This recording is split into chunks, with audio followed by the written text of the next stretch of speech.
K문화 관련된 컨텐츠들도 그렇고 이런 것들은 장기적인 안목에서는 저는 굉장히 좋게 봅니다. 장기적으로는. 애플이 과연 누구하고 손잡을까? 제가 보기에는 여전히 현대기아차는 후보군에서 없앨 수는 없을 것 같아요.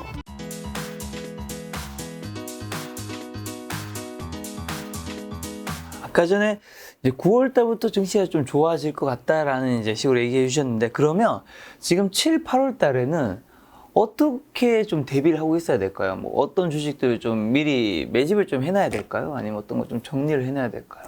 제 바람은 7월부터 좋아지기를. 이 방송 그냥 그렇죠. 끝나자마자 그냥 끝나자마자. 아니야 시작되기도 전부터 네. 화라산처럼 불타길 바랍니다. 네, 일단 증시는 마감했고요, 오늘은. 네. 내일 저는 뭐 몽땅 주식이니까 네. 몽땅 주식이니까 무조건 좋아지는 게 좋아요. 지금 현금 비중 없으세요? 거의 없어요. 거의 씨가 말랐다. 네네. 네, 조금의 씨밖에 없는데 하여튼 네. 그런 상황인데 그 7, 8월 그러면 이런 상황에서 어떻게 해야 되느냐? 많은 분들이 항복하고 떠날까 말까 정말 고민을 많이 하고 계신 것 같아요. 그러니까 요즘에는 뭐 시장 떠나야 되는 거 아닌가? 지겹다. 네, 지겹죠. 앞으로 얼마나 더 지겨울지 모르겠는데 지겨울 것 같습니다. 그러니까요. 네. 그래서 많은 분들이 그렇게 생각은 하는데 근데 조금 길게 보시라는 말씀 드리고 싶고요. 네. 7, 8월만 보면 뭐 바로 안 올라주면 또 답답하니까 제가 이제 그 드리고 싶은 말은 개인 투자자 중에서 수익률이 가장 좋은 사람들을 이렇게 분류를 해보면 네. 어떤 사람들이 수익률이 좋냐면 생각보다 한 주씩 들고 오랫동안 버틴 사람들의 수익률이 좋아요. 2년, 3년, 4년 그런 사람들의 수익률이 좋습니다. 네. 왜냐하면 제대로 한번 기업이 성장할 때 거기에 참여를 하면 주가가 막 4배, 5배씩 막 이렇게 올라가는 경우가 있으니까 그렇죠. 매매를 해서 이렇게 조금씩 차익을 따먹는 것보다 오히려 결과치가 그다음에 연평균 수익률이 그때가 훨씬 좋을 때가 많아요. 그렇다면 그런 측면에서 보면 지금 한국 주식은 헐값 주식들은 굉장히 넘치고 있는 상황은 분명히 맞다. 이렇게 볼 수 있는데 그런데 이제 지수는 잘 모르겠다. 네. 왜 지수를 잘 모르겠냐? 작년도에 장장 100조 이상의 회사들이 IPO에서 들어왔잖아요. 그렇죠. 걔네들 퍼가 막 100씩 돼요. 한국 퍼는 8이야. 근데 걔네들 퍼가 100이야. 네. 평균 회계라는 게 있잖아요. 그렇죠. 아무리 성장성이 좋아도 네. 퍼는 떨어져요. 우리 80배 이상의 퍼는 보통 다 떨어진다. 네. 퍼가 100이라면 투자하고 100년을 더 살아야 본전치기예요. 그렇죠. 그 회사의 매출가액이 급격하게 증가하지 않는 한 그러니까 그런 회사들이 지금 작년도에 너무 많이 입성을 해가지고 네. 걔네들은 주가가 빠질 여지가 아직조차 있죠. 아직도 있어요. 빠질 여지가. 그러니까 걔네들은 근데 규모가 크니까 빠지게 되면 어떻게 되냐면 지수를 상당히 낮추는 역할을 하겠죠. 그렇죠. 그래서 지수는 지금 어떻게 될지 장담이 안 되는 거예요. 네. 종목 장세를 가야 한다는 거잖아요. 근데 덕분에 2200대까지 빠지는 이 과정에서 정말로 그렇게 당하지 않았어도 되는 주식들이 넉마가 돼버렸어요. 대표적인 주식이 화나는 주식 있잖아요. 화나. 하나? 네, 하나는 화나는 주식이잖아요. 네네. 네, 한화는 야구도 화나고 네네. 주식도 화나는데 네. 그 화나는 작년도 영업이익 말고 네. 순이익이요. 네. 세금 다 내고 순이익이 시가총액보다 높아요. 아 진짜요? 네, 아마 올해도 분기에 한 4천억 했으니까 순이익이 영업이익 말고 영업이익은 훨씬 높아요. 시가총액보다. 올해도 아마 지금 1조 6천억까지 떨어졌으니까 네. 순이익이 영업이익하고 1대1로 패러티하는 1년만 갖고 있으면 본전 찾을 수 있어. 네. 그걸 다 현금화해서 어디 들고만 갈 수 있다면 네. 이런 일들이 지금 벌어지는 상황이에요. 참 오랜만에 보는 상황이고 네. 그래서 몇몇 종목들은 2002년도에서 2005년, 6년, 7년 우리 그 같이 강의하셨던 최준철 대표님 같은 사람이 부자 됐던 그 기간 소위 말하는 한국형 가치 투자를 하시는 분들이 대박이 터졌던 그 시간 하고 지금 비슷하게 떨어진 주가들이 굉장히 많습니다. 그때도 뭐 롯데 관련 기업이라든가 롯데칠성, 롯데제과 이런 것들 1년 영업이익의 2배 그 정도밖에 안 했어요. 네. 그러다 주가가 10배, 100배 이렇게 네. 튀는 과정들이 있었거든요. 근데 지금 정말 놀랍게도 20년이 지난 지금 눈에 그런 주식들이 보이기 시작하니까 좀 당황스러워요. 이게 뭐지 도대체? 네. 근데 지수는 2200이잖아요. 그때는 지수도 훨씬 낮았고 1000도 안 했던 시점이고 근데 지수가 이렇게 올라왔는데 도대체 이 일은 도대체 뭐지 해봤더니 우리나라가 상장을 하면서 계속 물타기가 된 거예요. 코스닥은 더하고 지수가 물타기가 돼버린. 네, 지수가 물타기가 돼버렸어요. 코스닥 같은 경우는 바이오가 물타기를 엄청 했잖아요. 그렇죠. 그래서 2000년 고점인 2900포인트 제가 생전에는 저 2900 못 볼 것 같아 코스닥. 계속 물타기가 되거든. 현재 이 그 흐름을 바꾸지 않는 한 100년이 가도 2,900원 못 오지 않을까 하는 생각이 들 정도로 그래서 그렇고 주식시장도 거래소 시장조차도 지수가 물타기가 엄청나게 됐고 그래서 지수 봐서는 답 잘 안 나오고 지수가 왜 포인트 간다? 그거는 얘기하기 어렵다. 그러나 지금 종목은 화나는 주식 얘기를 해드렸지만 그런 주식들이 지금 속출하기 시작한다. 아, 속출.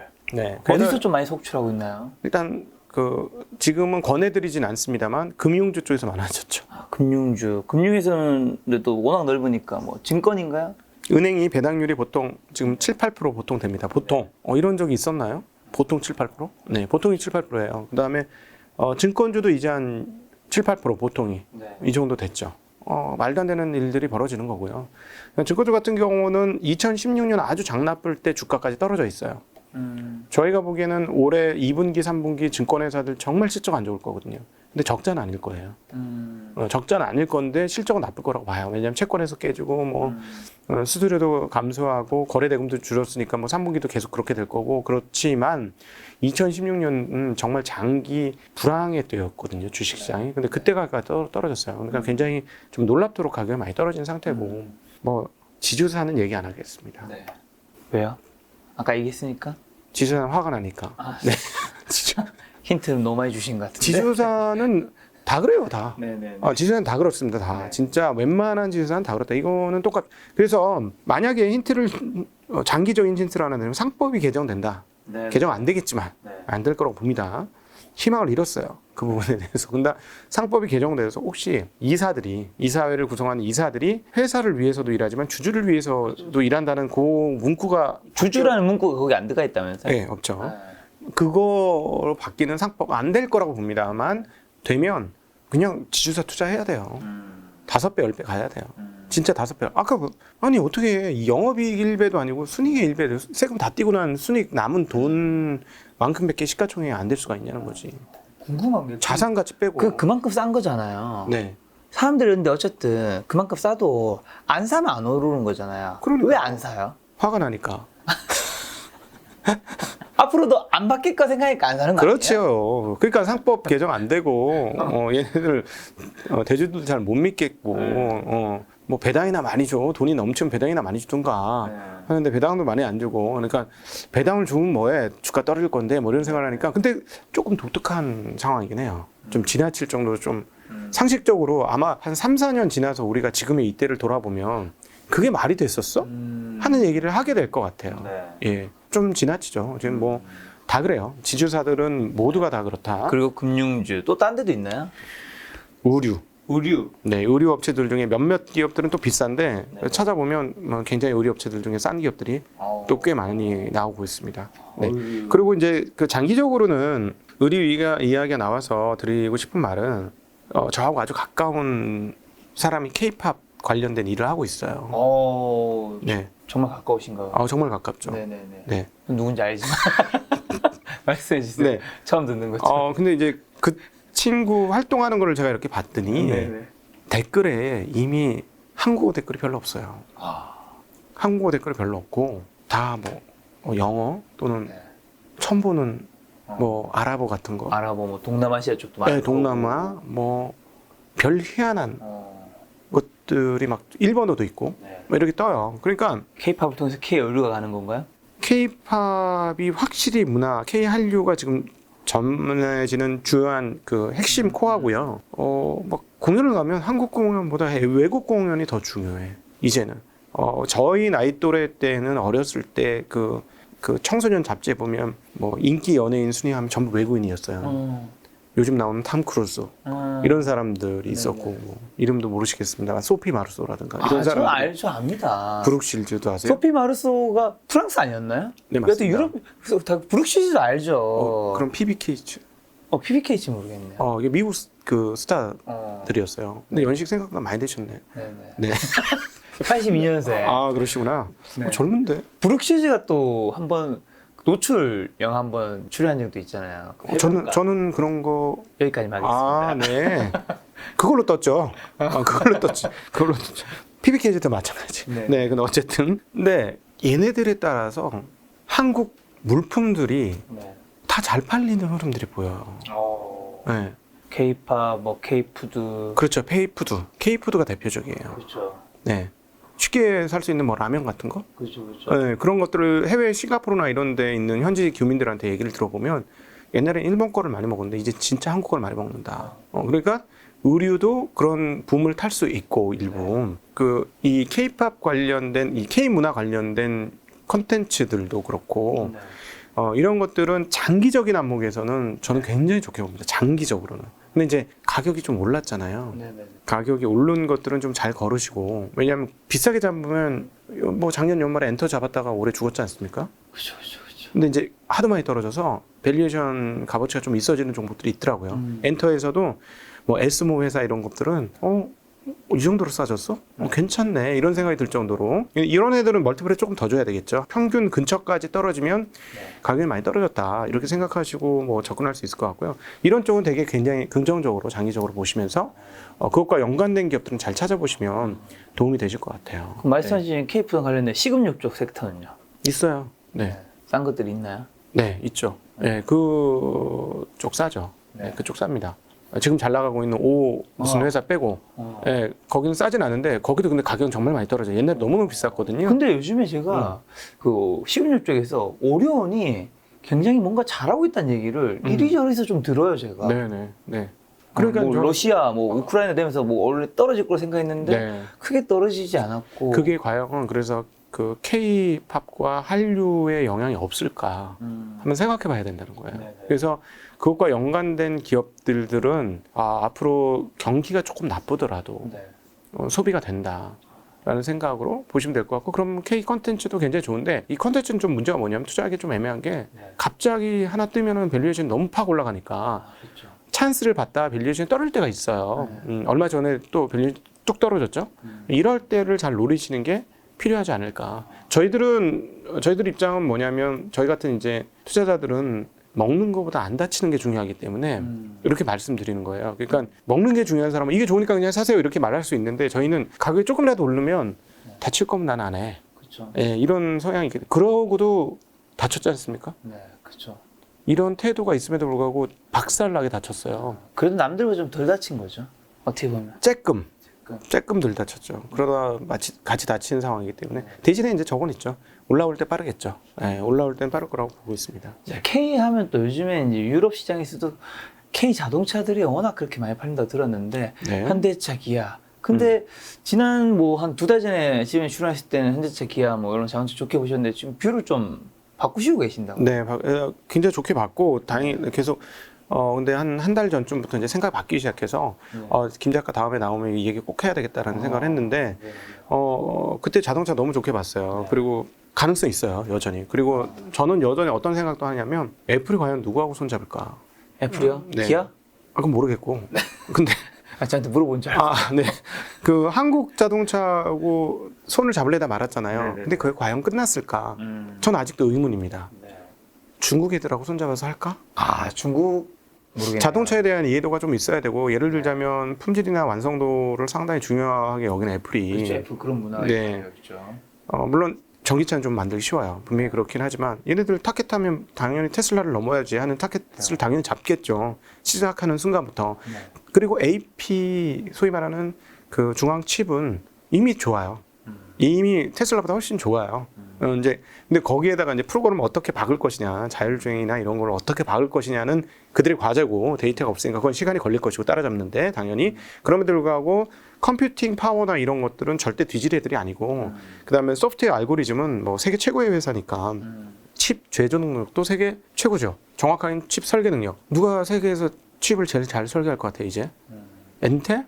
엔비디아? AMD? 아니에요. 애플이에요. 애플 거 써보면 알아요. 일단 발열이 안 돼요. 이렇게 발열이 안 되는 펜이 없잖아, 노트북에. 이 바람구멍 없어요, 걔네 거. 시킬 이유가 없는 거예요. 놀라운 일이죠. 이거는 정말 엄청난 진보인데, 즉 설계 능력도 뛰어나고 소프트웨어 능력도 뛰어나고 이미 칩에서는 완성도가 가장 높은 애들이기 때문에 칩 자체의 캐퍼시티는 전혀 문제가 없다. 어떤 회사하고 견주어도 단 소프트웨어를 넣고 세우는 데는 시간이 당연히 걸릴 것이고 테슬라가 워낙 앞서 있기 때문에 이걸 따라잡네. 이건 어쩔 수 없이 시간이 많이 걸린다. 자, 그러면 자체로는 완성도 높은 차를 끌고 가면 고급스럽게 만들어서 뽑아줄 수 있잖아요. 그렇죠. 이미 지금 테슬라는 소프트웨어 쪽에서는 굉장히 뛰어난 성능을 보여주고는 있습니다만 1억 5천짜리 차가 막 떨어져.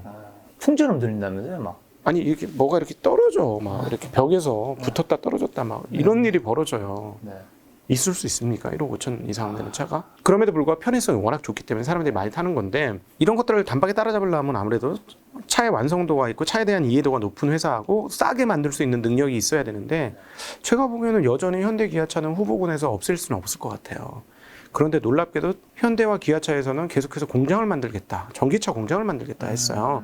물론 자체 조달을 위해서 하는 걸 것 같아요. 그럼에도 불구하고 기아차가 먼저 공장 만들겠다고 해놓고 또 현대차도 공장 만들겠다고 하는 이런 상황이라면 충분히 TSMC 같은 자동차의 TSMC 같은 역할을 싫어할 것인가. 마진이 좋을 거거든. 자기네가 직접 만드는 것보다 마진이 더 좋을 수도 있거든.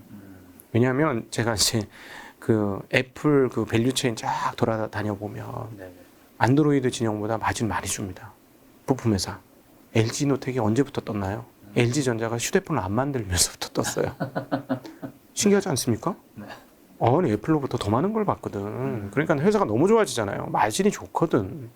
애플은 확실히 마진 많이 줘요. 이건 우리나라 부품 조달해주는 애플한테 조달해주는 그리고 안드로이드한테 조달했던 경험이 있는 사람들한테 회사에 가서 물어보면 알아요. 많이 주기 때문에 제가 보기엔 자동차 업체 입장에서도 애플 로고 달아주고 마진만 충분히 확보된다면 예를 들어 한 15%? 20%? 이 정도 마진이 확보된다면 안 할 이유는 없을 것 같아요. 그래서 만약에 그렇게 된다면 전혀 다른 차원입니다. 주가는 전기차 밸류에이션을 끌고 오면서 되게 좋은데 좋아지는데 지금 조금 애매한 건 뭐냐면 전 세계 자동차 회사들이 그 테슬라 인플레를 좀 겪어갖고 주가가 좀 높아요. 과거 역사적 평균보다. 모든 자동차 내연기관 회사들이. 그러니까 역사적으로 봤을 때 보면 이렇게 쭉 떨어져 쫙 올랐다가 살짝 떨어졌는데 역사적으로 보면 이렇게 위에 올라와 있단 말이죠. 월봉으로 보시면. 근데 이제 문제는 뭐냐면 그동안에 쇼티지 반도체가 없어 자동차 반도체가 없어서 못 만들어 막 이래가지고 뭐 100만 대 200만 대 300만 대 적체야 막 이러고 있었잖아요. 그러니까 와 그거 다 팔리면 야 엄청나겠는걸 마진도 엄청나고 엄청 좋겠는걸 막 이러고 지금도 뭐 6개월을 기다려야 돼요 8개월을 기다려야 돼요. 그래서 비싼 거 뭐 그랜저도 2.4 이런 건 안 하고 3.3 나올 테니까 빨리 사세요. 뭐 이런 분위기잖아요. 근데 말입니다. 하반기 와서 정말 반도체가 이제 풀릴 가능성이 보이기 시작하는 게 DB 하이텍을 비롯한 8인치 웨이퍼 라인들의 가동률이 100% 풀캐파에서 조금 떨어지면서 돌아가기 시작합니다. 8인치를 우리가 이제 아주 오래된 공정이라고 그래서 레거시 공정이라고 표현을 하는데 이 공정에서는 오래된 반도체인 자동차 반도체를 많이 만들어요. 그러면 얘네들의 가동률이 떨어진다는 건 예전에는 아우 저 마진도 안 남는 거 니네 거 안 해줘 우리 비싼 거 해줄 거야 이랬던 애들이 만들어줄 수 있는 여유가 생긴 거잖아요. 그럼 자동차 반도체를 만들어주겠죠. 그럼 이렇다면 결국은 3, 4분기 어느 시점부터는 확실히 자동차가 반도체 쇼티지에서부터 해방되는 일이 벌어지기 시작할 거예요. 그럼 자동차를 한두 대 받겠죠. 그러면은 지금 쌓여있는 주문 양은 어떻게 될까요? 만약에 차를 사고 싶으셔요. 차가 안 나와. 그럼 현대차한테만 주문하시겠어요? 기아차한테도 주문하시겠어요? 뭐 여러 군데 주문 넣겠죠. 예, 뭐 이렇게 뭐 쌍용차 뭐 이렇게 거의 대부분 그러지 않았을까요? 거의 대부분 그랬을 것 같아요. 그렇죠. 뭐 5-6개? 어차피 계약금 취소할 수 있으니까. 그냥 막 찍어 누르고 막 다 했겠죠? 근데 차가 공급되는 그 순간부터 어떻게 될 것이냐? 취소 많이 하겠죠. 예, 취소 많이 하겠죠. 차가 여러 대 필요하진 않으니까. 그러니까 한 대 받으면 끝난 거잖아요. 뭐 자동차 수집하는 것도 지금 아니고. 다들 못 받으니까 여러 군데. 예, 그러니까 그게 이제 수요가 뚝 떨어졌을 때 과연 어떻게 될 것이냐? 에 대한 고민이 생기기 시작했어요. 그래서 그 부분은 조금 보수적으로 생각하시면 지금 될 것 이 같아요. 수요에 허수가 있다는 거고. 그렇죠. 예, 그건 허수가 있을 수밖에 없는 상황이고, 근데 허수가 진카로 나오기 시작했을 때 시장 반응이 어떻게 될 것이냐에 대한 우려가 좀 있습니다. 그럼에도 불구하고 아주 잘하고 있는 건 분명히 맞아요. 왜냐하면 그 뭐 나오는 증거가 그렇습니까? 미국에서 영업사원한테 주는 인센티브가 있어요. 인센티브가 아주 낮아졌습니다. 그러면 무슨 말이냐? 인센티브를 그러니까 예를 들어 그만큼 차값을 잘 줄 수 있다는 거죠. 아니지. 포드차를 팔면은 영업사원이 300만 원이 남아. 한 대 팔면. 심지어 500만 원이 남아. 근데 현대 기아차를 팔면은 50만 원, 100만 원밖에 안 남아. 그럼 뭘 파시겠어요? 당연히 근데 앞에 거. 근데 어떻게 이렇게 조금 주나요? 사람들이 원하니까. 그렇지. 팔리니까. 팔리니까 인센티브를 조금 주는 거거든요. 그렇죠. 잘 팔린다는 얘기예요. 인기가 있다는 얘기고. 요즘 잘 만들잖아요. 예. 그리고 전장이 좋잖아요. 일본 차보다는 전장이 좋잖아, 아주.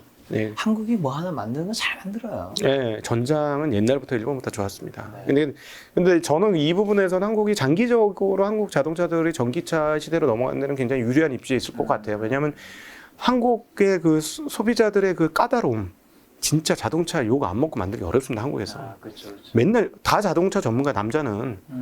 남자 중에 한 85%는 다 자동차 전문가야. 한 뼘씩 모르는 사람이 없어. 그래서 애널리스트를 하기 제일 해먹기 힘든 데가 자동차잖아요. 남자도 워낙 관심 많으니까.